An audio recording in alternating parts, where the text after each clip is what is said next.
What is up guys? Nandito pala tayo sa Honda Motorsports Incorporated para i-vlog yung bagong Honda PCX 160 Road Sync yung installment na hinihintay nyo. Ito pala guys, location niya, no?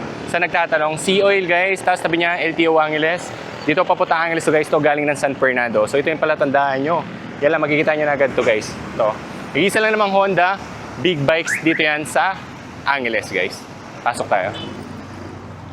And unang bubungad sa inyo guys na sales, ito, pare ko yo. Sherwin Carlos, oh. Alright. Guys, dito nag-offer to ng big bike, no? So, marami tayong big bike category dyan. Meron tayong sports, naked, kompleto yan, no? So, kung gusto nyo mag-installment, guys, ito lang. Hanapin nyo na yung face na yan, no? Si Sherwin Carlos.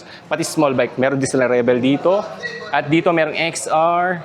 Meron din dito mga, mga commuter, guys. PCX 160, Click. Yan, kompleto pa sila, guys, so. Bagong decals na to ng Click 160, tapos may Honda Beat pa. May TMX 125 pa, may Supremo, PCX, wala lang silang ADB guys ngayon. No? So tapos meron pang Winner X, nag-iisa na lang. So ito yung binablog natin ngayon guys.